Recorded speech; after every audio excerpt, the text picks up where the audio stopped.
To discuss all of this is Republican Senator Deb Fischer of Nebraska, a member of the Senate Commerce Committee. Walk us through this. You have heard Wilbur Ross's critics. Do you share any of their concerns? Well, I'm looking forward to having our confirmation hearing this morning in just a few minutes with Mr. Ross, and I know it'll be a vigorous questioning, as it is and should be for all the nominees that have been put forward by Mr. Trump. I had a personal meeting with Mr. Ross. I appreciated his honesty, and he was very forthright with me when we discussed issues, and so I'm looking forward to the hearing this morning. What was he so honest and forthright about? What was it about what he told you specifically that you felt good about? Because he doesn't have any experience in government. You know, Mr. Ross has a lot of experience with companies, and he understands efficiencies and really how to get the job done. So he has a big department that he's going to be overseeing. There's over 40,000 employees in the Commerce Department.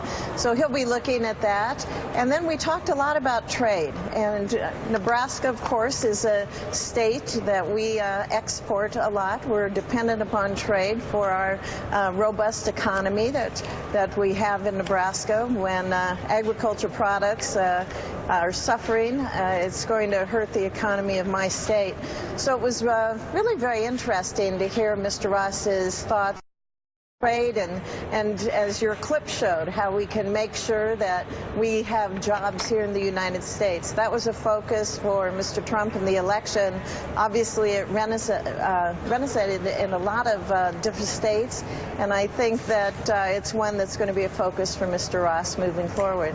But to your point, he's gotten the job done. He's gotten a very different job done. And in fact, his expertise is around profitability and operational excellence, which often results in slashing jobs. And in terms of policy, he has been very critical of things like TPP, which he called horrible. He's had opposition to free trade deals, and he wants to renegotiate NAFTA. This isn't something Wilbur Ross has expertise in. And what if he does put us in some sort of trade war with a place like China? A trade deficit and a budget deficit are two very different things, and American people like to buy cheap products, and that's how this whole system works. You know, we're going to be looking at all of his comments today. There's some that I don't agree with, because I do support TPP. I supported trade, as I said, and we'll have that conversation moving forward. The Senate does provide a backstop when we're looking at trade. You know, we need to approve these agreements as well.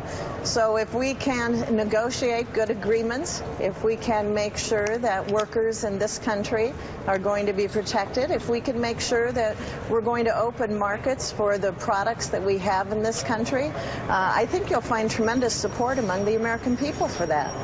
All right, you're going to have a very busy day. You're also going to be part of that confirmation hearing for Scott Pruitt, looking to head up the EPA. Now, it makes a lot of sense to potentially have someone who's been critical of the EPA. Merely because it is the Environmental Protection Agency doesn't mean that it's flawless. It could be fat and flawed and need changes. But Scott Pruitt, specifically, this is a guy from the state of Oklahoma who has sued the EPA 14 times, who has a very cozy relationship with the energy industry. I mean, Devon Energy, the fact that he and Devon Energy have worked so closely together that potentially he's someone who doubts the relevance, the existence of climate change.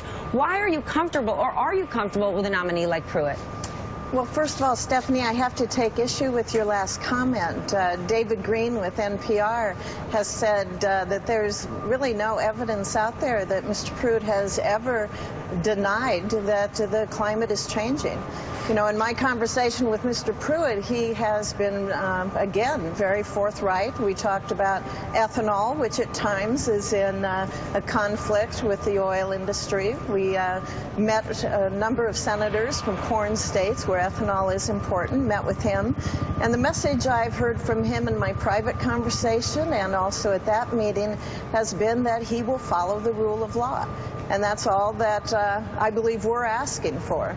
Follow the law as it is set by Congress. There is congressional intent, and I happen to believe that the EPA, as in many instances in recent years, has had tremendous overreach. You know, we see that with waters of the U.S. There's currently a stay on that with the Circuit Court. The Supreme Court has just decided to take up that issue. That was, in my opinion, tremendous overreach by the EPA, and it affects every Nebraskan, and it affects every American.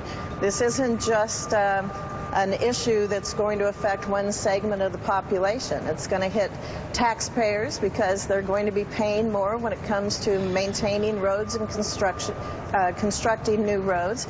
It's going to affect home builders and add to their costs, which right now 25% the cost of a new home is due to regulations. If you add even more regulations onto that, my gosh, you've taken away an American dream where people want to own their own homes. So I believe that Mr. Pruitt is going to follow the law, follow congressional intent, and make sure that we have clean air, clean water, but we have an agency that is focused on really their duty and their mission, and that is following the law and following the intent of the law when passed. All right. Thank you so much for joining me this morning. I appreciate it. I do want to point out that Scott Pruitt has said in the past the science of climate change is, quote, far from settled. So this is clearly an important issue because the planet, the health of planet Earth, affects all of us and our futures. Right. All right.